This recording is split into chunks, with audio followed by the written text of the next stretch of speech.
لا صحيح شيء تجي waxay dawladda hoose la tacaalaysay khasaarihii ka yimid roobabkii daay oo runtii ila biyoodihii xidhnaa in la furo iyo bal dadka inaan mar dambe dadku aanay guryahooda soo gaarin wixii la moosi karay laga mooso sidoo kalena ogaanshaha inta qoys dhibaatada ugu badan ay gaadhay 116 qoys oo runtii dadku ay waxyeeleeyeen ayaa degmooyinka maxamed mooge koobisdanka May laga diiwaan geliyay markii ay taasi dhacday qarankan isagoo isku tashanaya waxaan la xiriirnay hay'adda u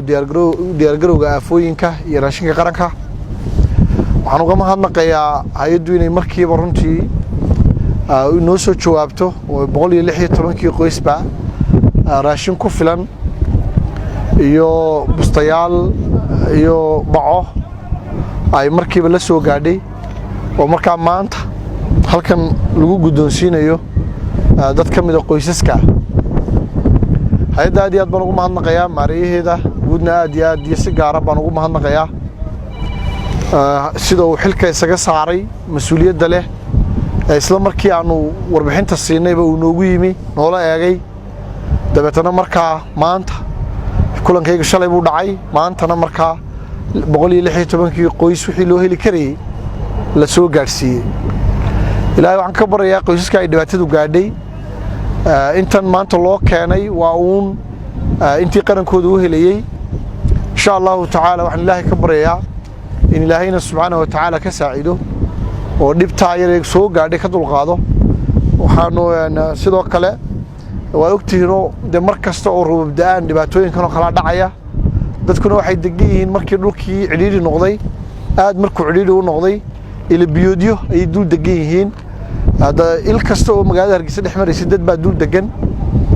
dadkana dan baa dul dejisay oo dhul dhow oo magaalada ku dhex yaal oo ay degaan baan jirin dawladda hoose ka ahaan qorshahaygan dejisanaynaa waa dadaalaynaa waxaan ku dadaalaynaa insha Allah in dadka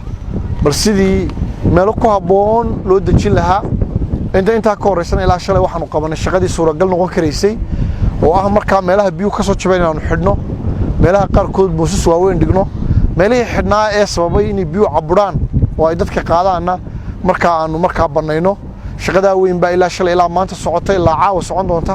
ilaahay idinkiina insha Allah ta'ala waa ku guuleysan doonaa sidaan ugu talagalay in meelaha xidhan ee biyoodana aan furno dadkana markaasi hadii roob kale u yimaado aan masiibadu u sii badan in markaasi laga mooso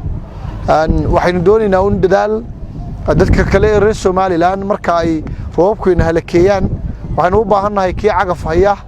iyo kii wax kale oo maartay ummadan loogu shaqayn karay hayaaba inuu keeno waan u mahadnaqayaa runtii dhowrkii qof ee aan weydiisanay inay wixii cagaf yahay inay nagu soo biiriyaan ee noo keenay ilaahay idinkiina waynu ka sii diyaar garoobi doonaa qorshaynu ka disan doonaa marka insha Allah xil roobaadyada dambe inagoo sidan ka diyaar garow fiican ayuu ilaahay raxmadiisa insha Allah inoo siyaadiyay ayaynu markaasi insha Allah raxmadu inoo iman doontaa inagoo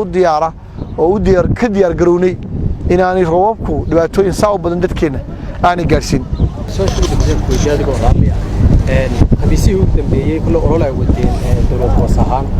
arrintii ololaha maadaama ay barinayo ku beegantahay khamiisa bulshada badan maalmahaasi waxay gelin jirtay sida caadiga ah horta maalinta ololaha guud ee nadaafadda ama nadiifinta magaalada Hargeysa waa khamiis bil u dambaysa bisha August waxay kaga beegantahay 31 bisha kaga beegantahay marka horta maalintii khamiista ay magaalada dhan ololaha laga sameeyay wali lama gaadhin laakiin maalmaha kale khamiista ka horeeyna waxaanu sii qabanaa shaqooyin waxaanu dooranaa meel qashin badan yaalo meeshaasanu sii nadiifinaa maadaama saddexdii cishe tagay xitaa maalintii fasaxayd badi shaqaalaygu fasax ma ahayn waanu shaqaynaynay waa ogtiinoo xaalad degdeg oo emergency ah ayaynu ku jirnaa marka bari oo kale degmooyinku haddii ay sabaabulaan oo iyagu qabsanayaan oo gudoomiye degmo uu xaafadiisa qashin yaala ka qaadayo oo isagu qorshe samaystay waa shaqadiisa uu madax banaayay laakiin xafiiska dhexe xafiiska mayirka xafiiska dawladda hoose ee Hargeysa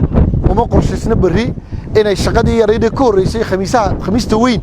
inay sii qabato waayo hawlaan emergency-ga aynu ku jirno ayaan inoo saamaxayn marka insha Allah ta'ala ilaahay waxaan ka baryaa khamiista kale ku xigta ayaynu markaa waxaynu qaban karayno oo laban qaban doonaa laakiin khamiista bari ah shaqo olole nadaafadeed oo jira ma jiro ilaa marka laga tago mooyaane degmo inay sabaabuli karto oo ay markaa shacabkeeda ku tashan karto oo iyadu isku tashan karto oo meel degmada ka mid oo qashin badan yaalo ay nadiifin karto insha Allah taala